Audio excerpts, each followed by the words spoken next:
as learning specialists or as special education teachers, it's our job to decrease that stigma around learning differences in ADHD.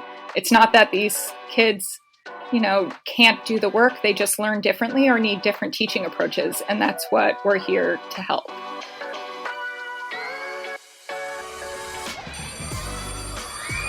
As vozes do professor. أصوات المعلمون. 老師有話兒. Teachers' voices. Welcome to Teachers' Voices, a podcast made from the stories of teachers from around the world, talking in their own words.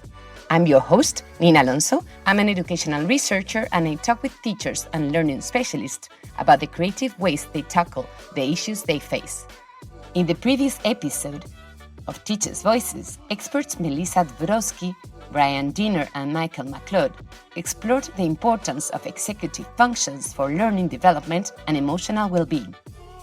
Executive functions are the mental processes that enable us to plan, focus attention, remember instructions, and juggle multiple tasks successfully. Most teachers around the world have in their classes young people with weak executive functions who need support. And some of the students that struggle with these issues are diagnosed with ADHD. This is a term describing a form of neurodiversity, which is natural human variation in the brain and behavior. It is increasingly recognized that ADHD looks different in every child.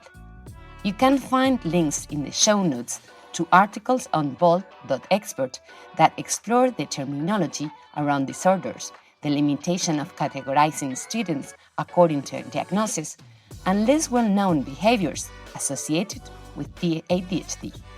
In this episode, I'll be talking to educators working at schools in different parts of the world.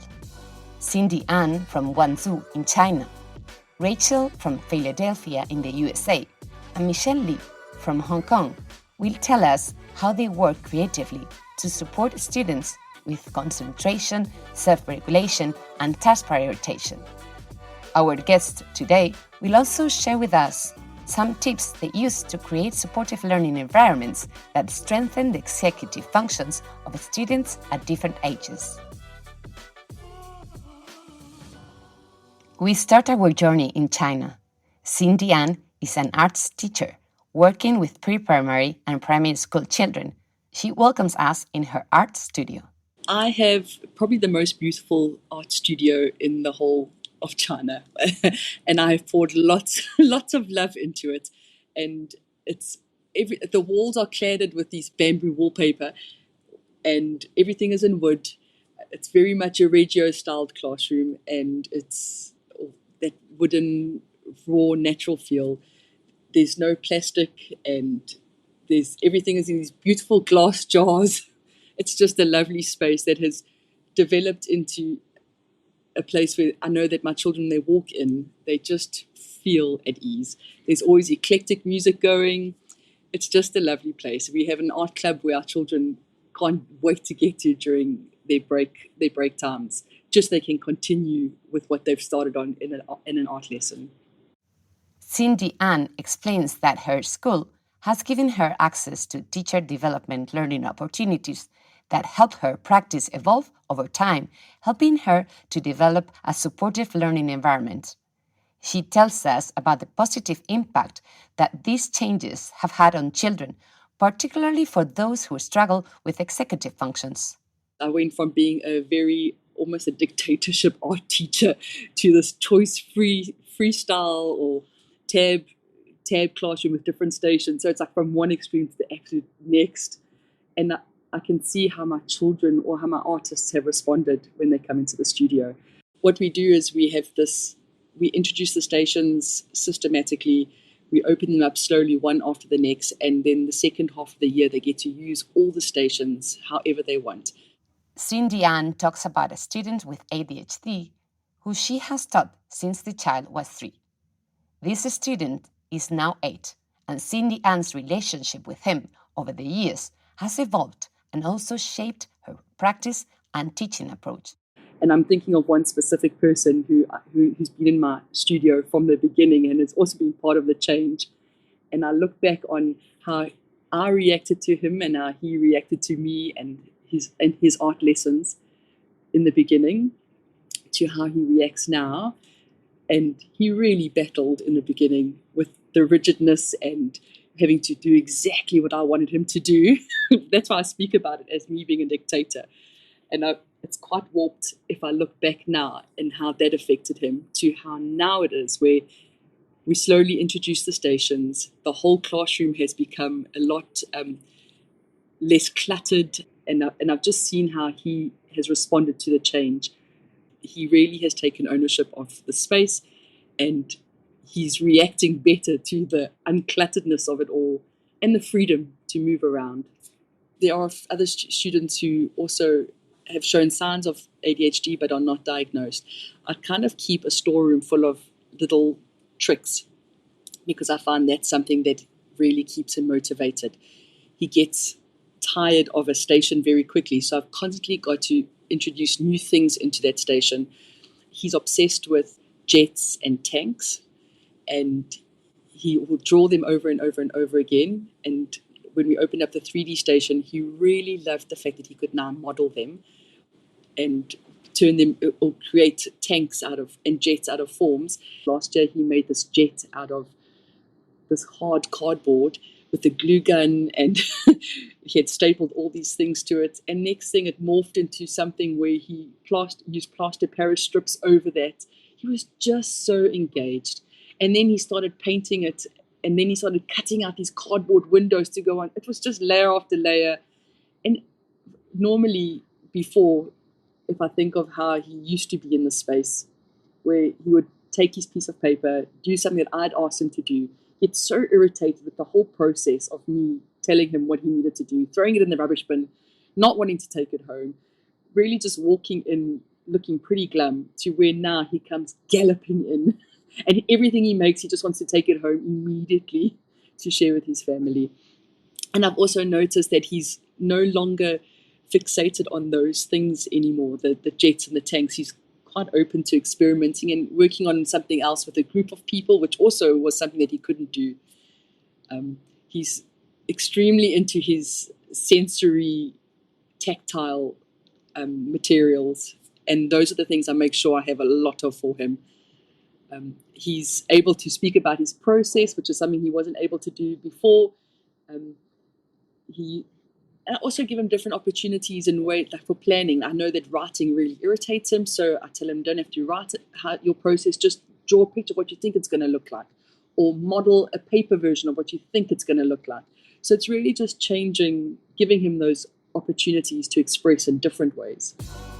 Cindy Ann reflects on the lessons she learned through these experiences, namely how providing flexible structures that allow enough freedom of movement and choice can better support the different needs of students. She shares her tips. Having the different centers and giving the children, our artists, the freedom to move around. I also allow activity breaks. The one student that I speak about, like I can see, I'll ask him, do you feel like you need to take a walk around the basketball court for a minute? And he'll go with the teacher assistant and they'll just take a quick run around the basketball court. It doesn't happen often, but I do allow him that opportunity. Or if I can see he's getting frustrated, I'll say, do you want to sit outside and work on because we've got a lovely balcony area. Do you want to sit outside and work by yourself? I can watch you through the window. And he'll often take that opportunity too. And also having visual plans is really important. That helps a lot. I don't have a lot of labels around, so that means I don't move things around too often because that could cause havoc. So I try and keep my stations throughout the years in the same place. Before we leave Cindy Ann, she shares an honest reflection that links to conversations that we have had in previous episodes about the importance of family engagement in children's schooling and teacher-family communication and collaboration, which is crucial for children who need extra support. And I just think how naive I was before my first year teaching. I'll never forget, I had this young girl who was recently diagnosed with ADHD. I think I must have been about 20, 23.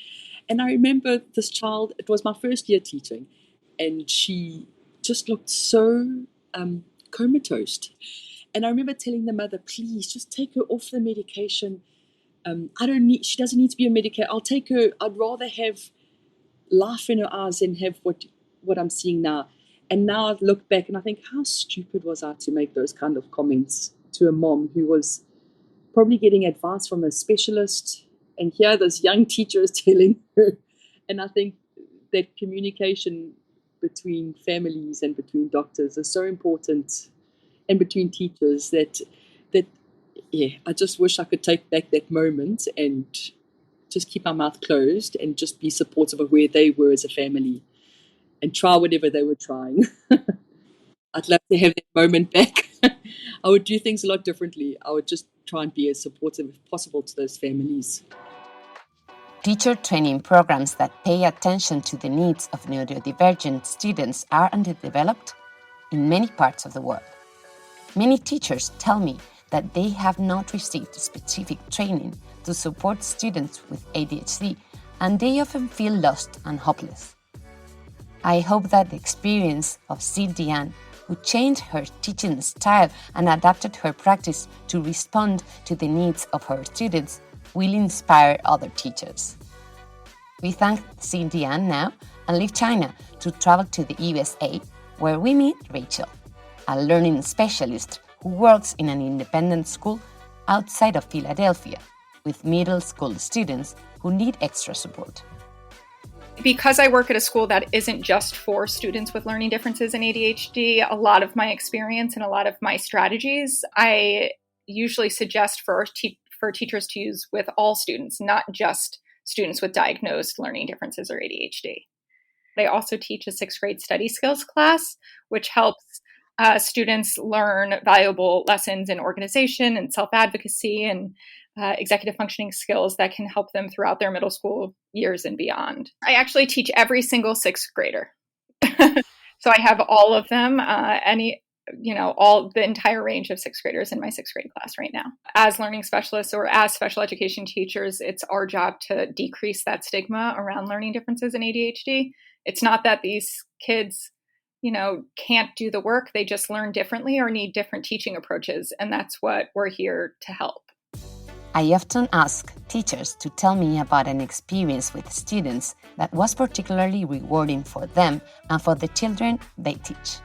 Rachel shared an experience that had just happened on that morning, which demonstrates the importance of strengthening executive functions at every point of the school day. We're over a month into school right now, so I wanted to do a pulse check on all of the students, how they're doing, what they feel they're doing well on, what they're having challenges with, just as a whole class. And all of them pretty much said that one of the things that they're having trouble with is keeping their stuff organized, keeping their locker organized, keeping their binder organized, because in elementary school, they didn't necessarily have to do that because they stayed in the same classroom. And now that they're in middle school, they're switching from class to class. They have their own space to hold their materials. And it's very hard for them and challenging for all of them, not just students with ADHD. So today, instead of doing the lesson that I had originally planned, I actually stopped what we were doing and I explained to the students how to best organize their locker, and then gave them each 10 minutes to go outside into the hallway and to clean out their lockers and organize their lockers. I helped them each individually make sure that they threw away things that they didn't need, hung up their backpacks on the hooks, and lined up their books so that they could see what was in their locker. So when they do transition from class to class, they are able to quickly grab what they need and put back what they don't need. And after 10 minutes, all of the students finished cleaning their lockers. They went back into the classroom. And when we reflected on that activity, all of them said, you know what? I feel so much better. I just feel better after doing that. The experts that I interviewed in the previous episode shared tips for providing well-organized physical and mental spaces for students to stay on task at home and in the classroom. We heard before that when Cindy Ann turned her art class into a well-structured and harmonious creative space, her students thrived, particularly those who struggled the most with distractibility. Now Rachel explains how her students were able to realize and talk about the benefits of tidying their lockers.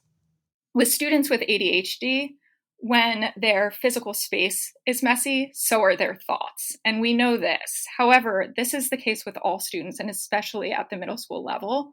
And so when the class had an opportunity today to clean out their physical space, mentally, they became much more clear about what they needed to do and where their stuff was so that they can do better in their classes and focus on their classes.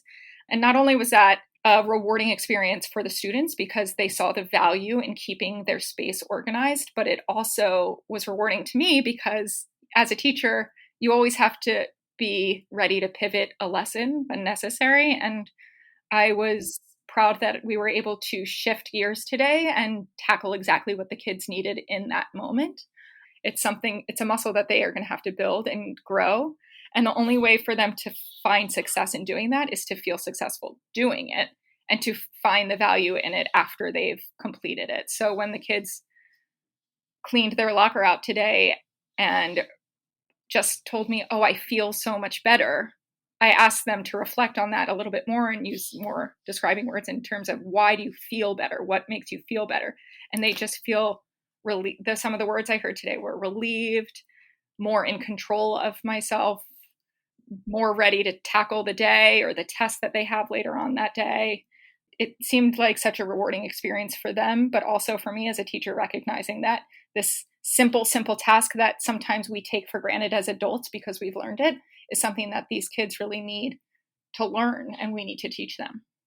When talking to researchers, therapists, and teachers who reflect on good practices that supported students with ADHD, I realized that teachers are developing creative teaching strategies that they can implement across the whole classroom. Rachel shares how this benefits all children. One of the things that I've noticed most is that when teachers use strategies that help students with executive functioning challenges or ADHD in their classroom, they're actually helping all students. So some strategies such as having a clear structure and routine in their class, meaning if they write the schedule on their whiteboard ahead of time about what they are going to be doing within a 45-minute period, not only does that help an ADHD student recognize when they need to be focused and how long they need to focus for, but it also gives structure to the other students. And at the middle school age, structure and routine is really important. They will push back on structure and routine, but the truth is students and kids, especially at the middle school age, thrive in structure and routine. And we as teachers are responsible for giving them that structure.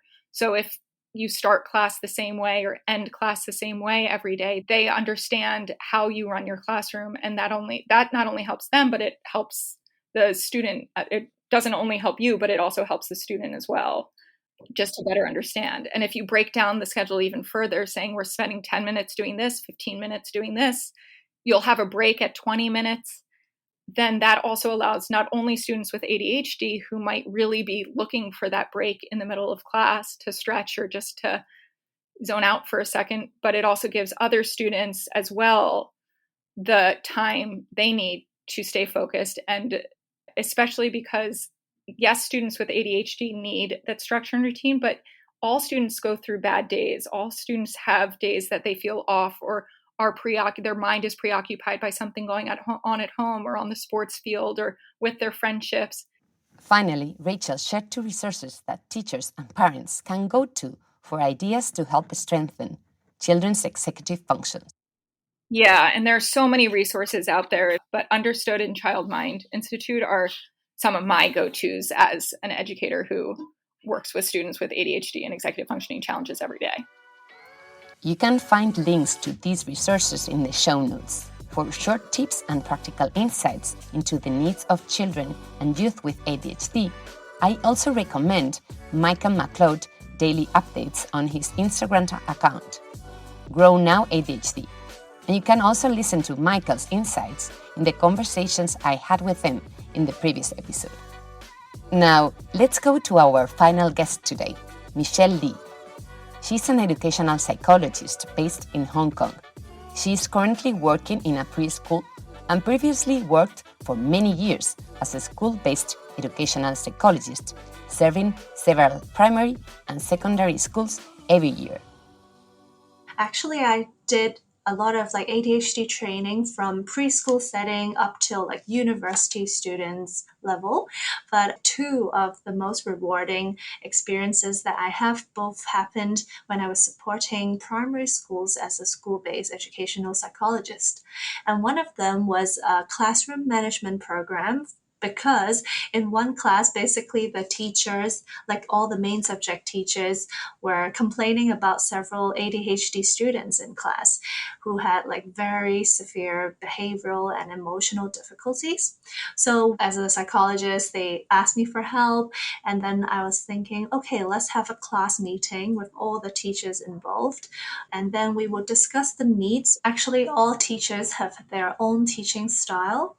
And for that particular class, there was a mix of very senior and very junior teachers. So the senior teacher came from a more traditional training background, really wants to like have the kind of more strict approach in managing this junior primary class. But that wasn't very effective when it comes to students with behavioral or emotional difficulties, and especially for children who had ADHD, who wants to comply but actually couldn't control themselves. On the other hand, we have very young teachers who are more lenient, they are very caring, but they also don't know how to set ground rules. So I think like the class meeting really helped because all the teachers could really share their observation and their strategies. And ultimately, we came to a consistent plan, and that was really important. So we identified a few students who needed extra support, and we gave them some intensive training outside of the classroom so that they grasped some of the skill to manage their own behavior. While some of them actually we provided them with counseling support because their behavioral difficulties actually was a result of their emotional difficulties. So we provided group intervention or individual intervention for these students. But apart from that, we also did a class-based program where like we try to set up ground rules for all the students in class, and we also use very good visual support. Like the teachers decided to come up with 3 little angels, and if someone didn't follow the class rule, then one angel will fly away and being taken away from that little pocket, and all the other students will try to behave or remind each other because they want to keep all the angels there for a whole class reward. So we came up with some really interesting and nice class-based strategy, which worked really well. So I think that was good because we provided both, like we catered for the needs of the kids who had ADHD, but also we managed to maintain a very good learning environment for all the students. Yeah, and so ultimately it was a good thing for the students, for the parents, and also for the teachers, I would say. In the previous episode, our guest Brian Diener told us about a useful tool called Clarify that he has developed, which is helping teenagers who struggle with their executive functions to stay focused and work independently at home on their homework. Similar thinking is happening in Hong Kong, where support and tools to strengthen executive functions are needed by very young students. Even kindergarten children have daily homework.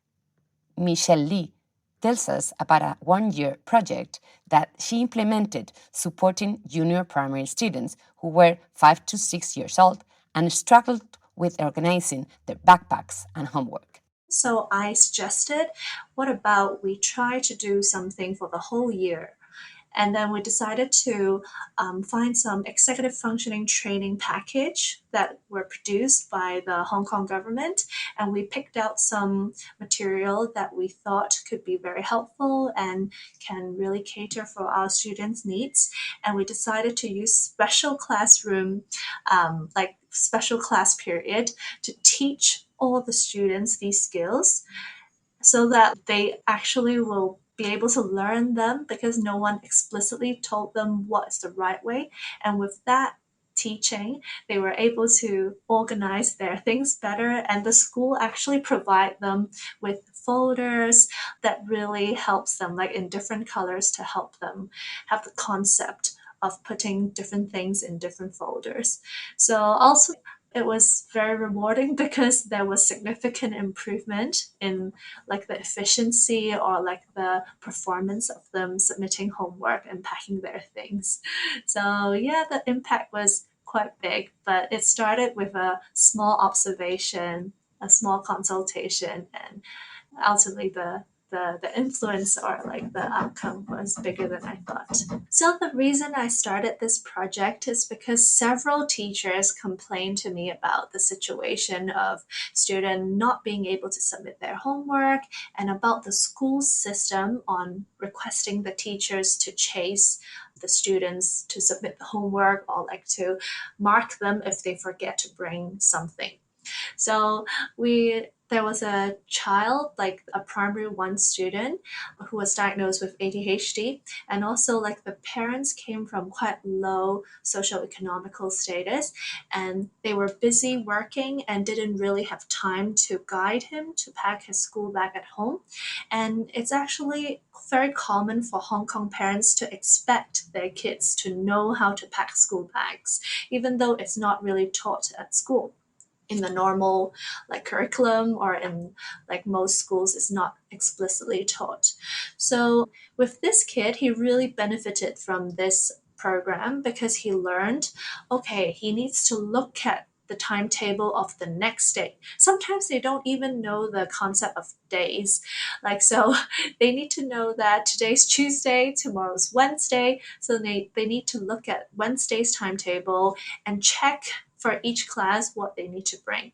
With this whole teaching and all these visual aids and all the folders given to him, it made him feel less helpless, first of all, because he really didn't know how to do it himself. There was no one to guide him. And also it really improved the efficiency of the whole process and reduced stress of both the student and the teacher. Michelle Lee shares some tips that have been useful for her and for the teachers she has helped over time. Okay, so I have 4 tips to share to all teachers who are supporting students develop their executive functioning.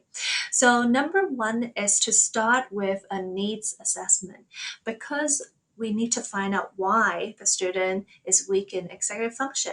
For example, like it could be because of ADHD, it could be because of autism, it could be because of emotional difficulty or family issues. So we need to find out why, and also the level of support needed, and also which executive function needs to be improved. Number 2 would be enhancing or making sure that the student is motivated to learn.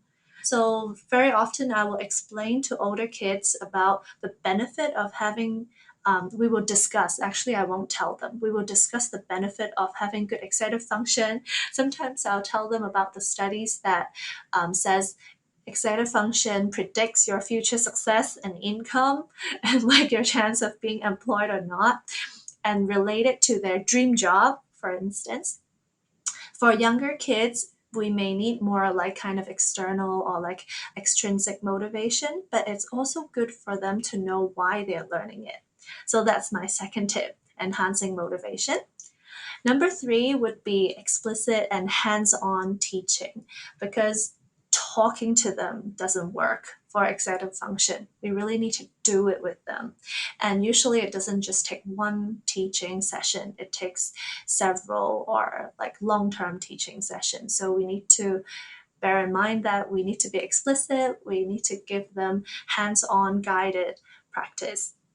And number 4 would be to secure family or other support, because for executive function, it shouldn't be just in your training room, it shouldn't just be in your classroom. So I think like having peer or family support is very, very important. Michelle Lee also talks about a relevant resource that is free and easily available. It's a document developed by Harvard University on enhancing and practicing executive function skills with children from infancy to adolescence.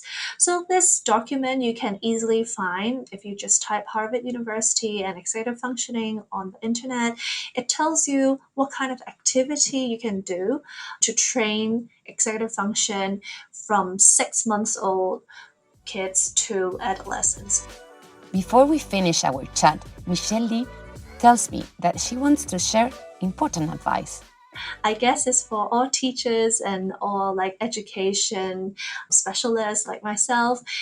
We need to be reflective in the process when we support kids with ADHD, weak executive functioning, and also any other special educational needs. I think it's important for us to have a self-monitor or a reflection kind of session regularly so that we can think about whether we can enhance our practice or whether we are doing something that is actually helpful.